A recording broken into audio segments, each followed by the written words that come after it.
आगे सप्तम स्कंद में प्रहलाद जी का पावन चरित्र आया है। हिरण्यकश्यपु हिरण्याक्ष दो भाई थे। हिरण्याक्ष का वध भगवान ने 12 अवतार लेकर के कर दिया। हिरण्यकश्यपु शत्रु बन गया। ब्रह्मा जी का तप किया। ब्रह्मा जी प्रकट भय, वरदान मांग। बोले महाराज अमर होने का वरदान दे दो। ब्रह्मा जी बोले बेटा अमर तो हम भी नहीं है, तो ये कहाँ से कर दें, हमारी भी गिनती फिक्स है, हम भी फिक्स हैं, तुझे कहाँ से अमर कर दें, कुछ और मांग।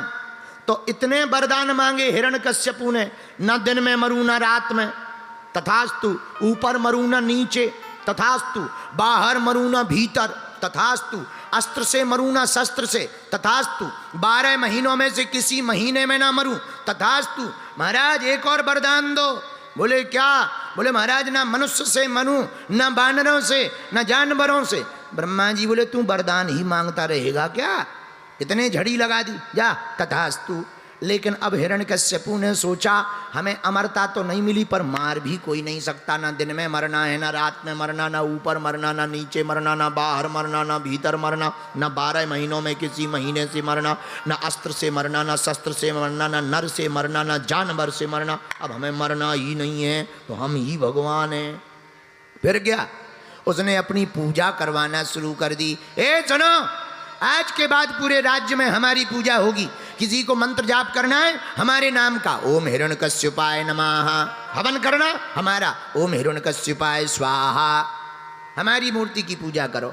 भगवान बन बैठा, पर इनके ही घर पे भगवान ने इनका ही विरोधी भेज दिया। कयादु इनकी पत्नी का नाम है। कयादु नंदन प्रहलाद जी इनके घर पर प्रकट भय। बोलो प्रहलाद जी महाराज की। बचपन से ही प्रहलाद जी भगवान के भगत, गर्भ में ही नारद जी के द्वारा सुन ली थी कथा, तो गर्भ में ही इनको भगवान ठाकुर जी रूपी ग्रह लग गए, इसलिए गर्भ से ही भगवान के भगत हैं। थोड़े बड़े भय, आहा, पिताजी बोले पढ़ने जाओ, तो पढ़ने भेजा गुरु जी के पास। 2 गुरु जी थे, संडा और अमर्क। इनको पढ़ाओ कूटनीति, राजनीति, ताकि ये अच्छा राजनेता बने। अच्छा महाराज जो आज्ञा। लेकिन इनका बेटा बड़ा खतरनाक, ये पढ़ावे कुछ, वो बेटा तो पहले ही पढ़ा पढ़ाया पैदा हुआ था। तो गुरुजी कहें बेटा तुम्हारे जो पिताजी हिरण्यकश्यपु हैं वही भगवान है। सोई हाथ जोड़ के कहे प्रहलाद जी, गुरुजी झूठ काहे को बोलते हो, भगवान भगवान है, हमारे पिताजी पिताजी। अच्छा, एक दिन घर आए त्योहार पर प्रहलाद जी, पिता ने गोद में ले लिया। बेटा क्या सीखा है? पिताजी हमने तो एक बढ़िया बात सीखी। क्या? भगवान का भजन ही सार है, बाकी सब बेकार है। सोई दिमाग खराब हो गया पिता का। हिरण्यकश्यपु का बड़ा पागल लड़का है। तुरंत गुरुजी को बुला के बोला हम तुम दोनों की गर्दन उतार देंगे। ये पढ़ाने के लिए भेजा था, बेटा को उल्टा सिखा रहे हो, मार देंगे हम। गुरुजी बोले महाराज तुम्हारा बेटा इतना खतरनाक है, पेट से ही पढ़ा पढ़ाया पैदा हुआ है, हम कुछ भी पढ़ाएं ये उल्टा ही पढ़ता है, ठीक से पढ़ाओ वरना दोनों की गर्दन उतार देंगे। जो आज्ञा महाराज। फिर लिबा गए, फिर पढ़ाया, फिर आया घर पे। कुछ दिन बाद प्रहलाद जी, हिरण्यकश्यपु ने फिर पूछा बेटा बढ़िया बात बताओ तुमने क्या पढ़ा है? इस बार तो प्रहलाद जी ने 9 भक्ति बता दी। श्रवणम कीर्तनम विष्णु स्मरणम पाद सेवनम अर्चनम वंदनम दास्यम सख्य आत्मनिवेदनम। 9 प्रकार की भक्ति बताई। हिरण्यकश्यपु का दिमाग खराब हो गया। बालक को तो गुरुकुलम भेज दिया, पर पीछे से पहुंच गया। उधर प्रहलाद जी अपने बच्चों के साथ कीर्तन कर रहे थे। कौन सा? श्रीमन्नारायण नारायण नारायण, श्रीमन्नारायण नारायण नारायण। दोनों हाथ उठा के गाओ। नारायण नारायण नारायण, श्रीमन्नारायण नारायण नारायण। भजमन नारायण नारायण नारायण, नारायण नारायण नारायण। श्रीमन नारायण नारायण नारायण, श्रीमन नारायण नारायण नारायण।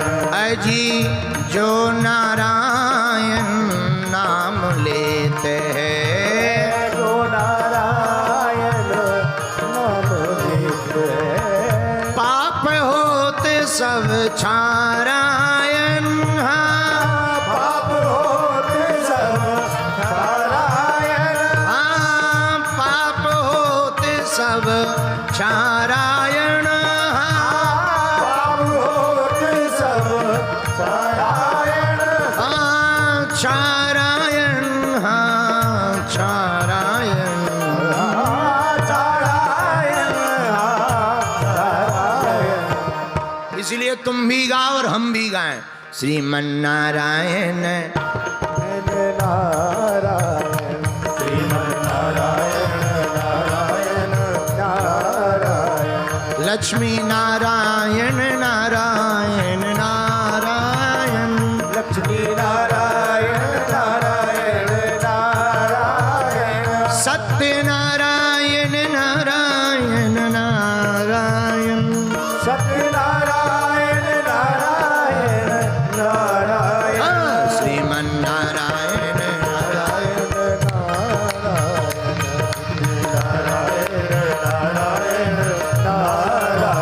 इतने में हिरण्यकश्यपु आ गया। कीर्तन बजाने वाले ने जहां राजा को देखा तो कीर्तन बंद कर दिया। बच्चे सब एक जगह खड़े हो गए, पर प्रहलाद जी अभी भी लगे हुए हैं। श्रीमन नारायण, श्रीमन। प्रहलाद जी को कीर्तन करते देख करके हिरण्यकश्यपु मंत्री से बोला, जा बंद करवा, हमारे दुश्मन का नाम लेता है, बंद करवा।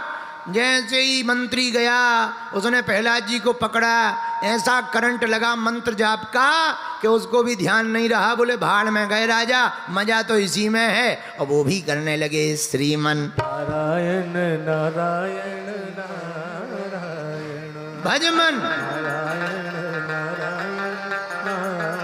हिरण्यकश्यपु का दिमाग खराब हो गया, ये भी जब करने लगा, दूसरे को भेजा, जा जरा बंद तो करवा। वो भी गया, वो भी जाके पागल हो गया, वो भी करने लगा श्रीमन।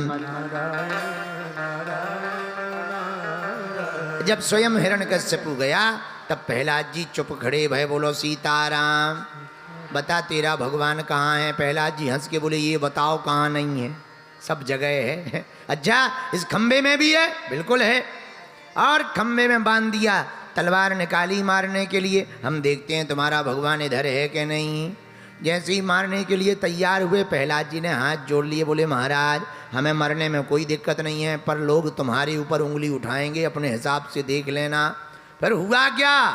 गगड़ गड़गड़ानो खम्ब फाटो चरचरानो निक्सो नर नाहर को, रूप अति भयानक है, गगड़ गड़गड़ावे दसंजीप लप लप लसावे, चितबत सरोज मन मानो अब खावत है। खंबा फट गया, धरती कांप गई, और सूर्य भगवान के घोड़े दौड़ पड़े, और कपती हुई धरती पे खंबा को फाड़ते हुए नरसिंह भगवान प्रकट हो गए। बोलो नरसिंह भगवान की जय हो। पहले तो भेष देख करके हिरण्यकश्यपु को भी डर लगा, बाद में सोचा डरना क्या है, वरदान है, सो भगवान से लड़ने लगा।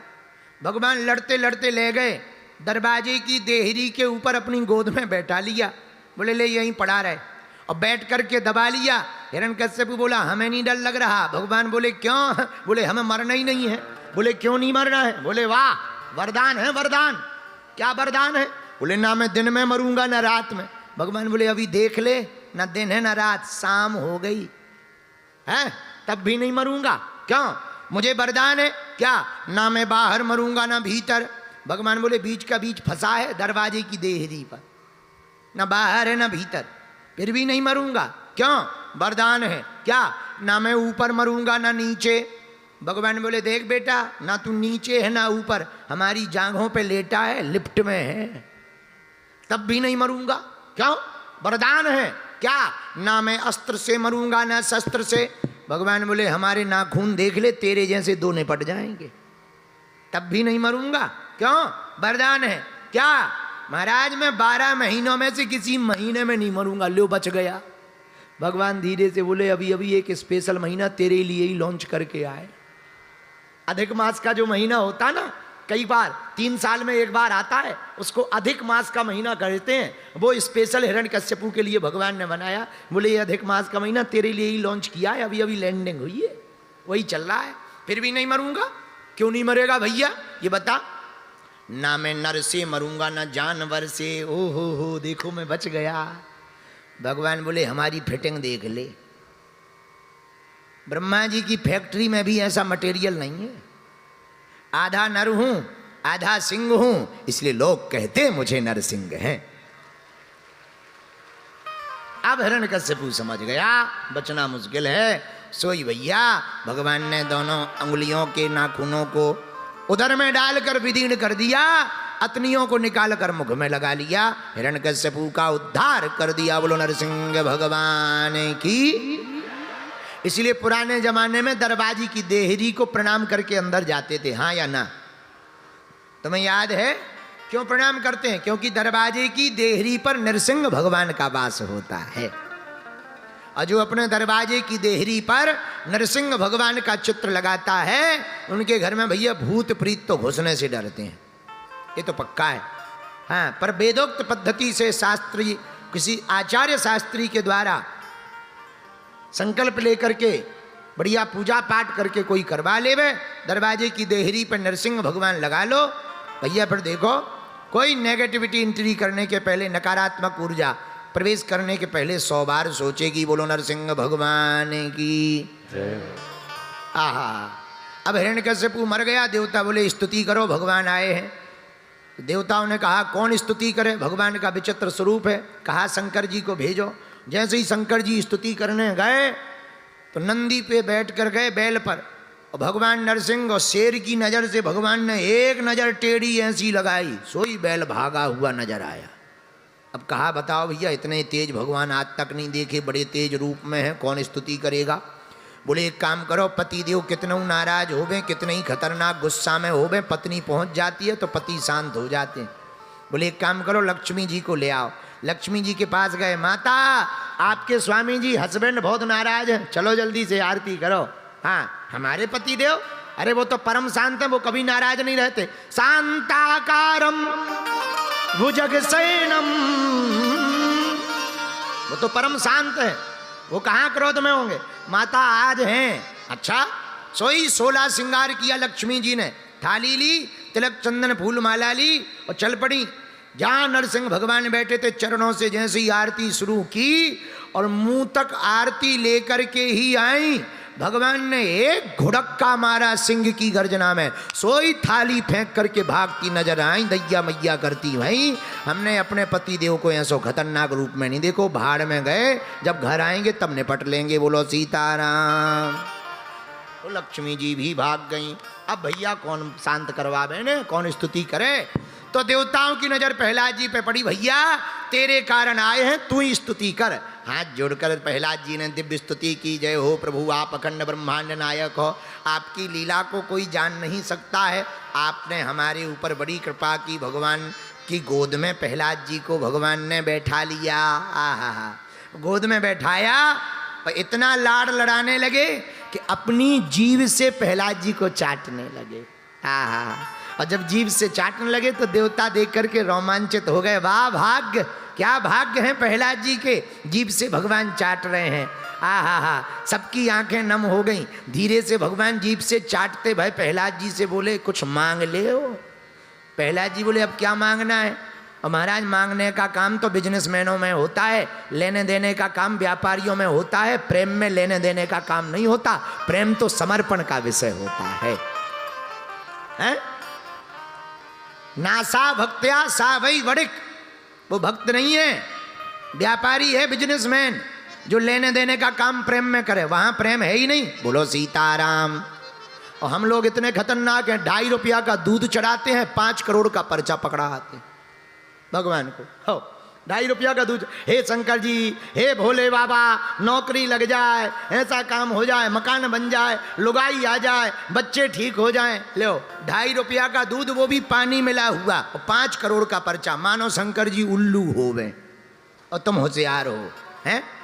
फिर कई लोग कहते हैं, एक आदमी हमें मिला बम्बई का, भिवंडी का। हमने कहा कहाँ रहते? बोले भिवंडी में, 20 साल से मंदिर जा रहे हैं। हमने कहा किसके? बोले हनुमान जी के, पर कृपा नहीं हो रही। हमने कहा क्या करते हो? बोले मंदिर में रोज नारियल चढ़ाते हैं। हम कहा कृपा क्यों नहीं हो रही? बोले रोज चढ़ाते हैं। हमने कहा ठटरी के बारे नारियल चढ़ा कर खोपड़ी मंदिर छोड़ आता है, गदी गोला लुगाई को खिलाता है।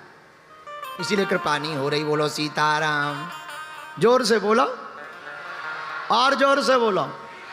तो प्रहलाद जी बोले महाराज हमें नहीं कुछ चाहिए, धरे रहो, आपकी कृपा बनी रहे।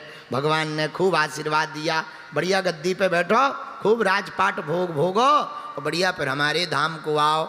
12 भक्तों में तुम्हारी गिनती होगी, चिंता मत करो। आहा, भगवान का आशीर्वाद मिला, प्रहलाद जी पर कृपा हुई। प्रहलाद जी ने एक सूत्र बढ़िया दिया भागवत में, कौमार आचरेत प्राज्ञो धर्मान भागवतानिह दुर्लभम मानुषम जन्म। श्री प्रहलाद जी महाराज एक सूत्र बहुत प्यारा कहते हैं भागवत में, मनुष्य तन बड़ा दुर्लभ है। देखो सब कुछ बन जाना सरल है, पर मनुष्य बनना बड़ा कठिन है। रामायण में भी वर्णन है, बड़े भाग मानस तनु पावा सुर दुर्लभ सद ग्रंथ हीरा। एक बात बताएं, मान लो हम या तुम लोग आज मनुष्य ना बने होते, भैंसिया बने होते, तो क्या कथा सुन रहे होते? बोलो, जवाब दो, हाँ या ना। कहीं बंधे होते, चल रहे होते। भगवान की कृपा है कि उन्होंने मनुष्य बना दिया। तो पहला सौभाग्य तो ये है मनुष्य का तन मिला है, पर दूसरा सौभाग्य ये है भारत जैसा वतन मिला है। अच्छा विचार करो, तो हम लोगों में से, तुम लोगों में से अगर भारत में पैदा ना हुए होते, चाइना में पैदा हुए होते, तो क्या कथा सुन रहे होते? कहीं किसी सिटी में छोटी छोटी आंखें, इतनी इतनी सी आंखें। हम एक बार लॉकडाउन में, कोरोना लॉकडाउन लगा था, तब कुछ काम तो था ही नहीं, वैसे तो टीवी देख ही नहीं पाते, पर लॉकडाउन में खूब टीवी देखी रात भर। तो एक बार धोखे से चैनल बदलत बदलत आगे को लगो चाइना को चैनल लग गो। महाराज भगवान करे, अच्छा जो क्या है तुम्हारा संस्कार चाइना में तो नहीं जाता है, टीवी पे चाइना तो नहीं दिखता है, चाइना वाले तो नहीं हमें देख पाएंगे। जाता है जाला उन्हें कौन हिंदी आती है, बाहर में गया। अगर कल के दिन चाइना गया पतना, छोटी छोटी आंखें चाइना की, और चाइना के लोग एक जाए दूसरों आए, टीवी है तो एक जाए दूसरों। सब चाइना वालों को देखने के बाद हमें एक ही बात समझ में आई कि ब्रह्मा जी ने एक चाइना वाला बना के एकदम लगे फोटो कॉपी छोड़ दी है। सब की एक जैसी। खैर किसी की हंसी नहीं उड़ानी चाहिए, तो पर विचार करो, हम लोग भारत में पैदा हुए इसीलिए कथा सुन रहे। तो पहला भाग मनुष्य का तन, दूसरा सौभाग्य भारत जैसा वतन प्राप्त हुआ है।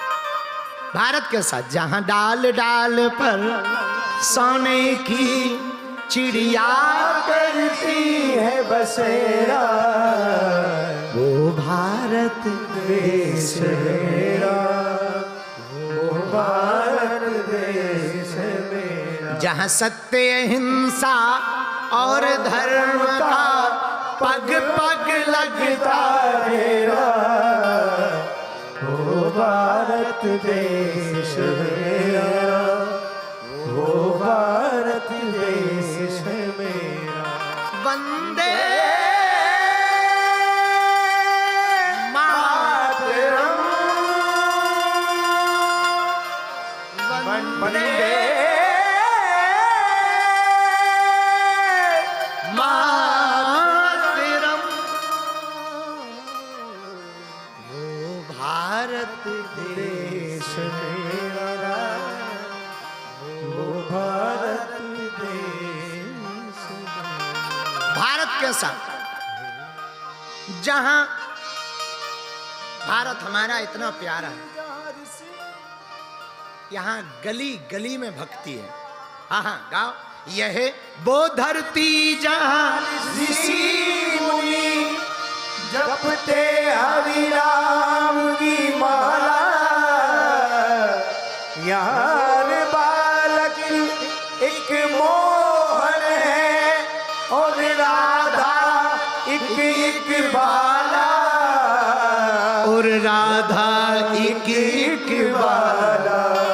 जहां सूरज सबसे पहले आकर डाले अपना डेरा, वो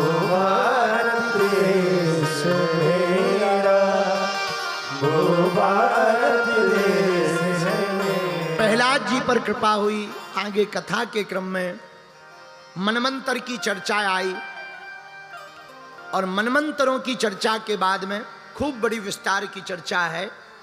वामनावतार की चर्चा है, समुद्र मंथन की चर्चा है, 14 रत्न प्रकट भये, वामन अवतार भगवान की कृपा हुई, बलि पर भगवान ने कृपा की, बलि को भगवान ने अपना बनाया। इसके बाद 9वें स्कंद में वंश का वर्णन है। सूर्य वंश में आए राम जी और चंद्र वंश में आए श्याम जी। चलो भगवान की बड़ी कृपा है, आ गए। हमें लग रहा था आज भी नहीं आएंगे, पर आ गए।